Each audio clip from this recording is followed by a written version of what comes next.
Pasado alas 9 ng gabi nang huminto sa isang printing shop ang dalawang menor de edad na yan sa Valencia Street sa Santa Mesa, Maynila noong January 12, 2026. Magpapa-cash in daw sila ng pera sa e-wallet. Sa halip na magbigay ng numero, isang QR code ang ipinakita ng lalaking nakaputi na iniskan naman ng staff ng printing shop. Ilang saglit lang, isang text message umano ang pumasok sa cellphone ng tindahan na nagsasabing na-ilink ang kanilang e-wallet sa isang e-commerce app.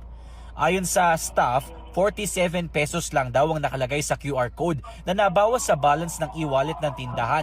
Hindi raw nag-alala ang staff noong una. Makalipas ang ilang minuto, nagulat ang staff ng tindahan nang makaltasan na raw ang kanilang e-wallet ng mahigit 17,000 pesos. Mga 20 minutes siguro, mga nakaalis na siguro sila. Saka lang po namin nakita na wala na yung pera.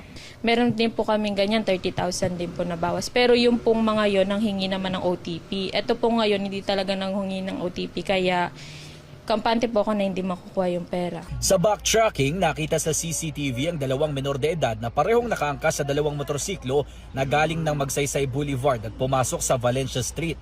Pagkahinto sa Valencia, lumapit sa isang motor ang binatilyong nakaputi.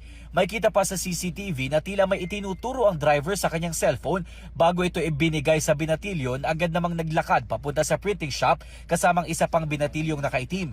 Ayon sa barangay, yun daw ang cellphone na ginamit ng dalawa para makapanloko. Sa tulong ng social media, natukoy ang pagkakakilanlan ng dalawang menor de edad na magpinsan, parehong 14 years old at nag-aaral bilang grade 7 students. Nangako naman daw ang tatay ng isa sa dalawang binatilyo na ibabalik ang pera sa oras na mahanap ang cellphone na ginamit ng anak, pero ang problema... Nung tumawag ko ng polis, bigla na rin nawala yung tatay ng bata at hindi rin nagpakita. Yung kinabukasan, nag-follow up ako doon sa barangay, hindi na rin namin nakita yung tatay. Pero nung nagsisigaw siya, kumbaga nung nag-check